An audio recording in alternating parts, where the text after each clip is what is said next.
Heroine Jethwani కేసులో ముగ్గురు IPS అధికారులు నిండా మునిగిపోయే పరిస్థితి వచ్చింది.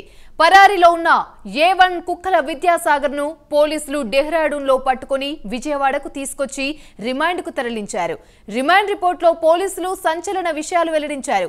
కుక్కల విద్యాసాగర్ తో కలిసి ఐపీఎస్ లు కుట్ర పన్ని జత్వానిపై తప్పుడు కేసులు పెట్టారని రిమాండ్ రిపోర్ట్ లో పేర్కొన్నారు.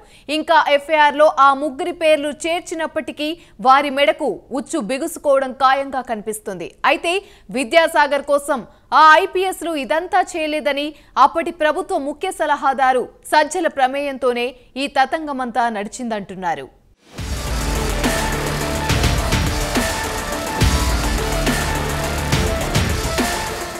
ముంబై సినీ నటి కాదంబరి జత్వాని కేసులో కీలక పరిణామం చోటు చేసుకుంది. ఈ కేసులో కీలక నిందితుడు కుక్కల విద్యాసాగర్ ను డెహ్రాడూన్ నుంచి రైలులో అర్ధరాత్రి తీసుకొచ్చిన పోలీసులు ఇబ్రహీంపట్నం పోలీస్ స్టేషన్ కు తీసుకువెళ్లారు. అక్కడి నుంచి విజయవాడ ప్రభుత్వ ఆసుపత్రికి తరలించి వైద్య పరీక్షల అనంతరం న్యాయమూర్తి ఎదుట హాజరుపరిచారు. ఈ క్రమంలోనే పోలీసులు రిమాండ్ రిపోర్ట్ ని కోర్టుకు సమర్పించారు. ఆ రిపోర్ట్లో సీనియర్ ఐపీఎస్ అధికారులు పి సీతారామాంజనేయులు, కాంతిరాణా తాత, విశాల్ గున్నిని నిందితులుగా చేర్చారు.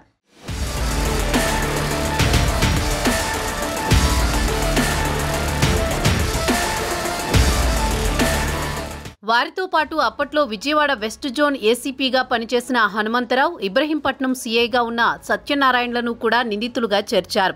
విద్యాసాగర్తో అధికారులు కుమ్మక్కైనట్లు రిమాండ్ రిపోర్ట్లో వెల్లడించారు. మరోవైపు రాష్ట్ర ప్రభుత్వం ఇప్పటికే ఈ 5గురిని సస్పెండ్ చేసిన విషయం తెలిసిందే. అయితే ఎఫ్ఐఆర్లో ఇంకా సీతారామాంజనేయులు, కాంతిరాణా టాటా, విశాల్ గున్ని పేర్లు చేర్చలేదు. నేడో రేపో ఆ ముగ్గురి పేర్లు ఎఫ్ఐఆర్లో చేర్చి అరెస్టులు చేసే అవకాశం ఉందని తెలుస్తోంది.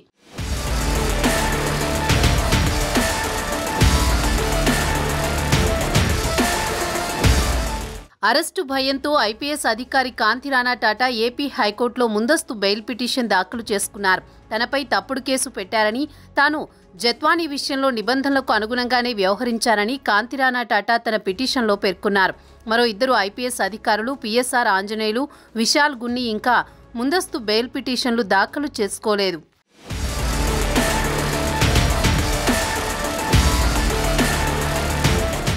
పి సీతారామాంజనేయులు, కాంతిరాణా, విశాల్ గున్ని వైసీపీ నేత కుక్కల విద్యాసాగర్తో కుమ్మక్కై కాదంబరి జత్వానిని అక్రమంగా అరెస్ట్ చేసినట్లు పోలీసులు రిమాండ్ రిపోర్ట్లో పేర్కొన్నారు.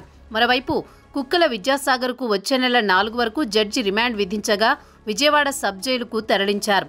అతన్ని పోలీసులు కస్టడీలోకి తీసుకుని విచారిస్తే పూర్తి వివరాలు వెలుగులోకి వచ్చే అవకాశాలు కనిపిస్తున్నాయి.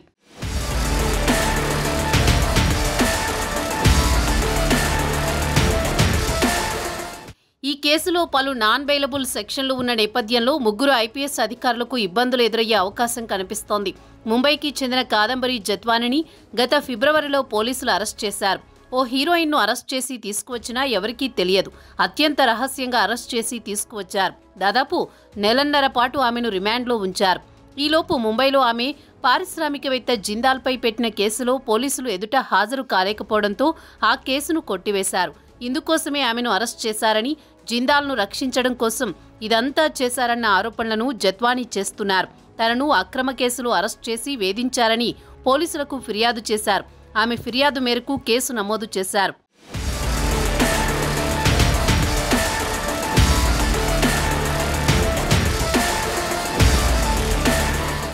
జత్వానిపై కేసు నమోదు చేయడానికి తప్పుడు డాక్యుమెంట్లు సృష్టించారని పోలీసులు ఇప్పటికే గుర్తించారు. తనకు తప్పుడు పత్రాలతో భూమి అమ్మారని కుక్కల విద్యాసాగర్ అప్పట్లో చేసిన ఫిర్యాదు మేరకు ఆమెను అప్పట్లో పోలీసులు అరెస్ట్ చేశారు. అయితే అసలు జత్వాని ఎవరికీ భూమి అమ్మకానికి పెట్టలేదని, ఎవరికీ ఆమె డబ్బులు ఇవ్వలేదని తాజా విచారణలో తేలింది. ఆమెపై ఫిర్యాదులో కుక్కల విద్యాసాగర్ పేర్కొన్న వ్యక్తులే ఈ విషయాన్ని విచారణ అధికారులకు చెప్పారు. తమకు జత్వానితో ఎలాంటి పరిచయం లేదని, ఆమె స్థలం అమ్మజూపలేదని స్పష్టం చేశారు.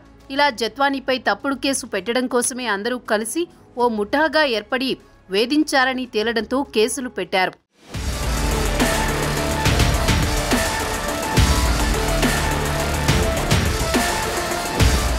అయితే జత్వాని లాంటి సెలబ్రిటీపై విద్యాసాగర్ కేసు పెట్టడం, దానికి ఐపీఎస్లు సహకరించడం వెనుక అప్పటి ప్రభుత్వంలో కీలకంగా వ్యవహరించిన నాయకుడు ఎవరనేది చర్చనీయాంశంగా మారింది. ముంబై పారిశ్రామికవేత్త జిందాల్ కోసం కాదంబరి విషయంలో చక్రం తిప్పారన్న ఆరోపణలు వెల్లువెత్తుతున్నాయి. ఈ కేసులో సమగ్ర విచారణ పూర్తయితే ముగ్గురు ఐపీఎస్లతో పాటు ఆ నాయకుడు కూడా జైలు పాలు కావడం ఖాయమంటున్నారు. ఆ భయంతోనే సదరు నేత అండర్ గ్రౌండ్లోకి వెళ్లిపోయారన్న టాక్ వినిపిస్తోంది.